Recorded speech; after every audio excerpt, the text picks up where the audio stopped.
There is a word from the Lord this morning coming from the book of Ephesians, the 3rd chapter, and Deacon Robert Williams read the first 10 verses of the 3rd chapter of the book of Ephesians. Mark, you drive carefully. Yes, sir. All right. I just want to read the 3rd chapter and the first verse. Coming from the King James Version, Paul's letter to the church at Ephesus reads this like this in the first verse. For this cause, I, Paul, the prisoner of Jesus Christ, for you Gentiles. For this reason, for this cause, I, Paul, the prisoner of Jesus Christ, for you Gentiles. Just for a few moments, I want you to pray with me on the theme, it ain't over even when it seems to be over. No, that's right. No, that's right. It ain't over even when it seems to be over. It is sad but true, my brothers and sisters, that as we come upon the 1-year anniversary of the riots in Baltimore that both traumatized and also characterized our city, that there are so many people's lives which can be characterized by an emptiness of purpose. It is sad because when your life is characterized by an emptiness of purpose, you simply exist without any sense of direction or destiny or direction. The emptiness of purpose assumes that for all of us that there is a reason for our existence. There is a purpose behind God planting us on this planet. With that being true, if you are drifting along without a sense of destiny or direction, if you are drifting along and have not partnered with your purpose, your life will be characterized by the emptiness of purpose. Many of you have seen people, or you may know people, whose lives are characterized by an emptiness of purpose, and they try to fulfill that void with everything and anyone that will help them for the moment to feel that emptiness that makes them feel as if they are less than what they are divinely designed and created to become. In a real sense, I'm suggesting that if you are not partnering with your purpose, instead of being captured by a call, you are simply living just because. And whenever you are living just because, your life is probably a mess instead of a message. Whenever you're living just because, your life is a farce and not a force. Whenever you are living just because, your life is characterized by the emptiness of purpose. And that simply means, my brothers and sisters, and please don't miss this, that you don't have to die in order to be dead. That's right. That's right. There are many individuals who have not partnered with their purpose. Thank you, Deacon Porter. They are not captured by any causes which will live long beyond their lives, and as a consequence, they are still breathing, yet in reality, they are already dead. All of us were planted on this planet for a purpose. A friend sent me a message on a sign that said, Sister Barnes, some wake up to an alarm, others wake up to a calling. Let me ask some questions this morning. Why are you here? Have you spent some time checking out why God made you at this particular period in history? Have you discovered your reason for being? What is it that you think God wanted you to, why do you think it is that God wanted you to live at this moment in time? I guarantee you that there is a divine reason behind it all. And if you have not partnered with that purpose, then even though you are still breathing, we are just waiting for your funeral to confirm the death that set in a long time ago. I'm trying to let you know that you don't have to die in order to be dead. That's For right. if you are living without purpose, then that drains you and causes you to live in a state of defeat and depletion. Y'all looking at me strange. Let me see if I can illustrate it for you. Back during the Depression, some workers were given a job of building some roads. And of course, when they were given the job in the midst of a depression, it gave them new energy. They were singing songs, saying prayers, and working hard on the roads that they were asked to build.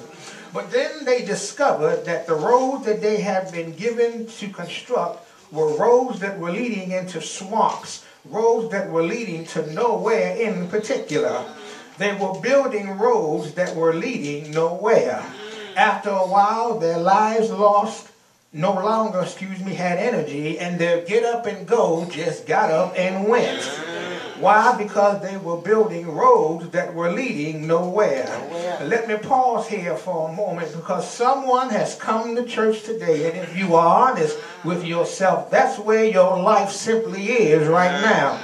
You get up every morning, go to work in order to pay your bills, and then you go home, eat some food, and then watch some TV so you can go to sleep in order to get up in the morning, and go to work so you can pay your bills, and then you go home and get some food, and you watch some TV so you can go to sleep in order for you to get up in the morning and go to work so you can pay your bills, and then you go home and get some food and watch some TV in order for you to go to sleep so you can get up in the morning and go to work so you can pay your bills, and then you go home and get some food. A friend of mine, Pop, that I work with, has this saying that every morning when he comes to work, he says, I don't mind coming to work, but this 8-hour wait in order to go home is bull.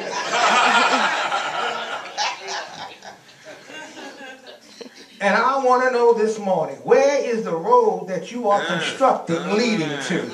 Because if you are not careful, it will drain you and deplete you, because when you like what you are doing, but what you are doing has no end result in view, in a real sense, you are just building a road that is leading nowhere.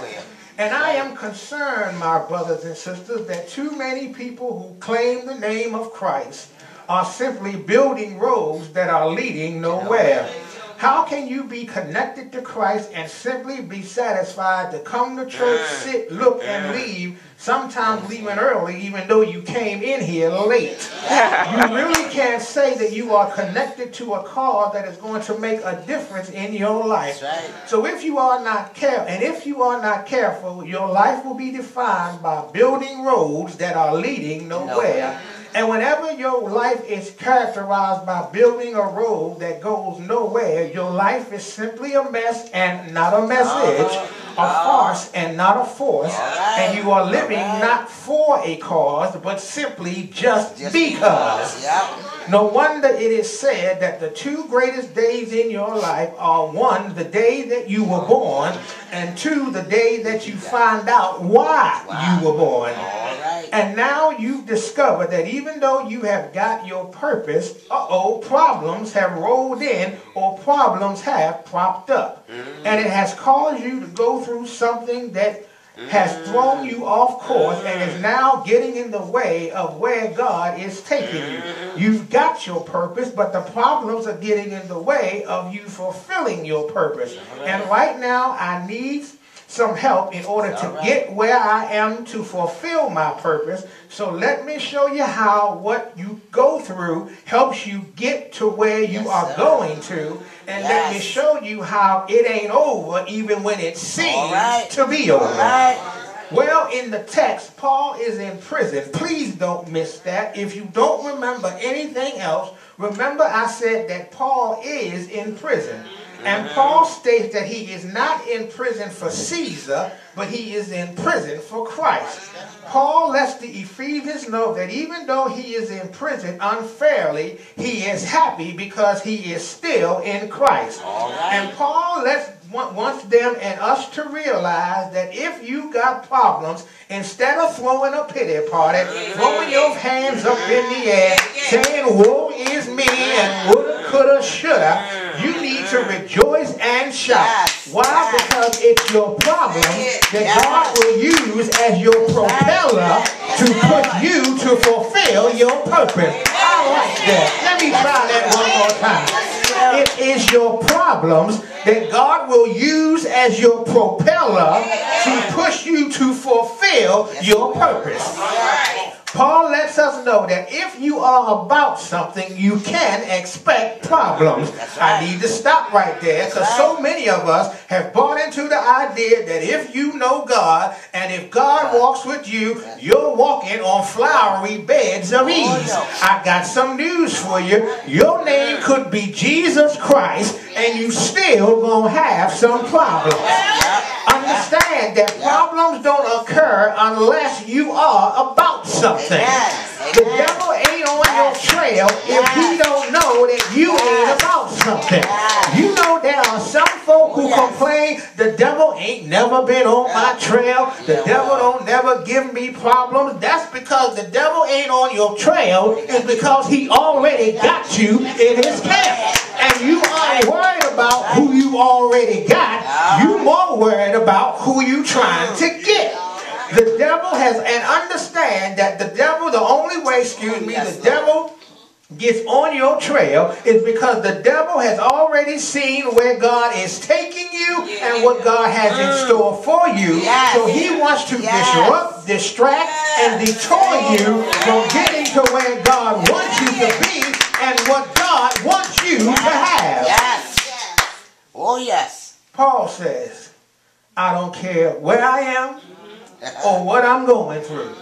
I don't lose faith because I know it ain't over, even when it seems like it's over. Yes. Okay, Michael, how do I do that? Glad you asked. 3 things, then we gonna shout and I'm gonna take my seat.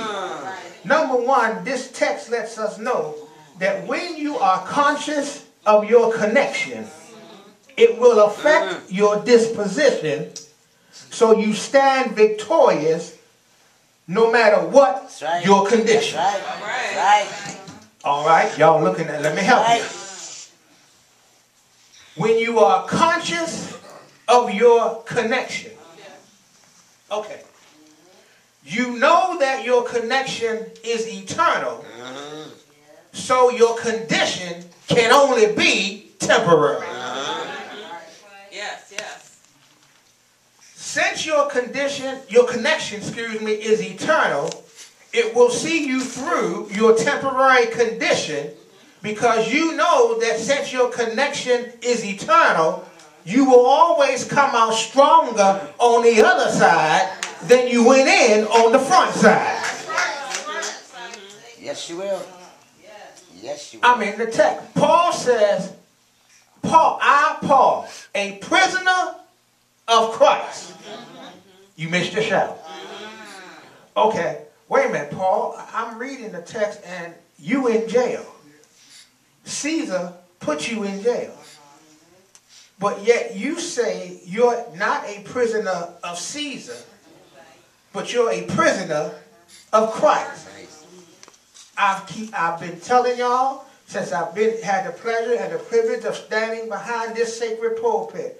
Remember that it ain't what happens to you, but how you view what happens to you, and how you view what happens to you will determine the benefits that what happens to you does for you.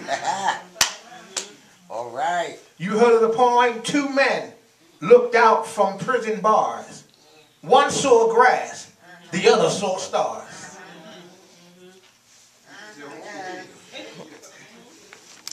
It depends what you see by what you're looking at. That's right.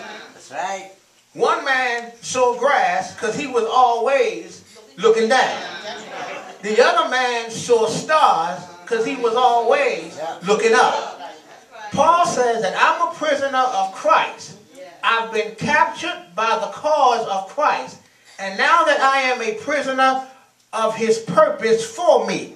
In other words, Paul says, I don't care what happens to me, because as long as I belong to Christ, it's all going to be good. If I die, I'm going to live with Christ. If I live, I'm going to serve Christ. If I suffer, I'll get a crown from Christ. Yes. For the word says, for I reckon not that the sufferings of this present time are worthy of the glory that God has in store for me. And God is so awesome that God is the only one I know who can allow what his children go through to bring out of them that would never have come out of them had they not gone through what they went through. For every test that God gives you, watch this, there should be a testimony that you give for God. Amen. Y'all looking at me strange. Some of y'all ain't going to be real with me. But is there anybody here that you know that when God took you through some stuff, your faith got stronger, your prayer life got better, your praise got louder, because God had a way of taking what happened to you and using it to work out for you? When you know Jesus and you are captured up in his cause, the scriptures declare, and we know that what? What? All what? Y'all ain't saying what? All. Now y'all know what all means? I'm going to help you out. I did a dictionary study in Webster's and I looked up the word all. All means all. That all things work together for good to them that love the Lord and are called according to his purpose. When you are conscious of your connection, it will affect your disposition, so you stand victorious no matter what your condition. I got the second one for you. The second one, this text lets me know, Kevin, is that once you connect with Christ, then you must move from talking faith to walking faith. All right now. Amen. A lot of us can talk it, but then we slack off when it comes to walking out what we have been talking about. Paul is in prison and says that I am a prisoner of Christ. Now that's walking faith. Someone said sometimes you must hurt in order to know. You must fall in order to grow. You must lose in order to gain, because most of life's greatest lessons are learned through pain. Yes, it is. Yes, it is. You need to learn how to move your hallelujah to do-ya-lujah. All right. And if you are connected with Christ, you do not allow yourself to be controlled by three things. All right. People, all right, money, amen, and past experience. All right. All right. All right. Because if you are willing to step out on faith, if you are willing to step out of your own boat of insecurity, fear, and uncertainty, God will walk beside you to protect you, in front of you to make your path straight, and behind you to keep you from going back to that you needed to leave behind all along. Dr. King said faith is taking the first step even when you can't see the whole staircase. I know that's right. I like that. Once you connect with Christ, then you move from talking about faith to stepping out on faith. And the third thing, and I'm done, this text lets us know that once you partner with your purpose, though it may get you in trouble, it will always take you out of your own comfort zone. Yes, it will. Yes, it will. Paul says, I, Paul, a prisoner of Christ, for the sake of you Gentiles. Paul maintains that out of one blood, God made everybody. That's what he said. Hear that, Donald Trump?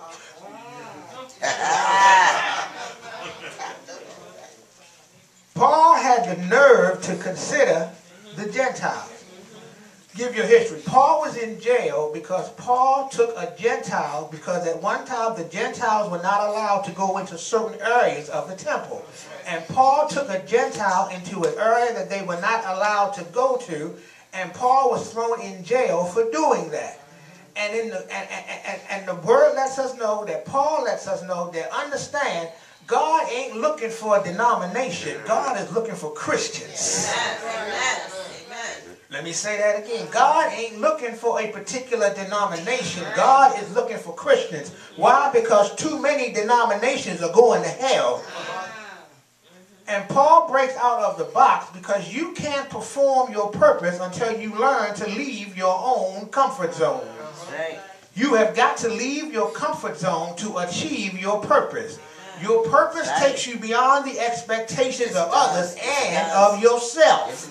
But Paul lets us know that once you leave your comfort zone, understand it ain't just for you. That's right. He says, for the sake of you Gentiles. If your purpose has not used you to bless somebody else, then the sad thing is you haven't got the right purpose. If your purpose is just about you, your career, or your family, and nobody else gets saved, nobody else gets encouraged, nobody who's down gets lifted up, then you have not found your God-ordained purpose yet. God gives you a purpose to make a difference in the lives of somebody else. Why? Because God made a difference in you so that you can turn around and make a difference through you. All right. Let me give you some advice. The hell that you are going through right now, make sure that you write it down and the lessons that you learned from the hell that you went through, so when somebody else goes through it, you can help them get through it. That's right. Write down the lessons. Understand that every time God puts you through a trial, God is testing you. Yes, He is.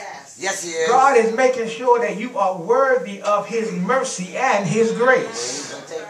Yes. You know what was that saying? So success is not measured by what you attain, but it's how much success is not measured by what you do, but what you help somebody else do.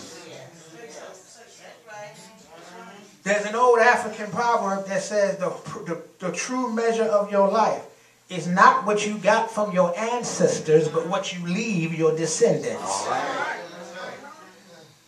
All right. Let me tell you this story and I'm done. Cute story. My wife, y'all know my wife. My wife. I call her my wife. Who is she? My wife. My wife. I know that's right. Now, my wife watches in the kitchen of the home. She has on the stove every morning. There's a teapot. My wife loves tea, and so she'll put tea in the teapot, put water, in the teapot, and put the teapot on the stove. And she's ready to drink her tea when the water gets hot. Okay, how does she know when the water gets hot? Well, when you put water in the teapot and put the teapot on the stove, the heat from the fire boils the water in the teapot, and when the water gets hot, the teapot starts to sing. So she knows that the water is ready because the teapot, which has been in the fire, the water inside the teapot has gotten hot, and now the water is ready to be drank and put in her tea because the teapot begins to sing. Okay, it's okay. Follow you. Okay, let me bring it home. I've discovered that Christians are just like teapots.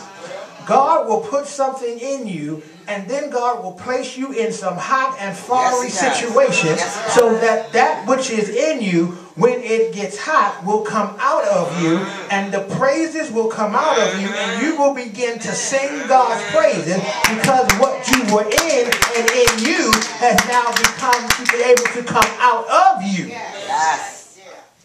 And I've discovered that God will use your hot water to bring out your best music. Yes, He will. Yes, He will. Yes, He will. No one should have to tell you, and no one should have to tell me how good God is. All right. There ought to be a song in my mouth for every day, every moment that God has blessed me. If He just blessed me a little bit, He blessed me more than I deserve. If He woke me up this morning, I don't care if I don't see tonight. He blessed me to see the morning. Now, some of y'all ain't going to admit that. But even when the mornings when you wake up, and now I found out, brother, that now I'm I'm making sounds that I never made before. Hello, somebody. Stiff knees, stiff back. I'm making noises that I never heard before. Creaks in the cracks. Sometimes when I get up out of a chair, I'm hearing some sounds that I ain't heard. And sometimes, Jackie, you ever hear them sounds and then look around trying to figure out where they came from?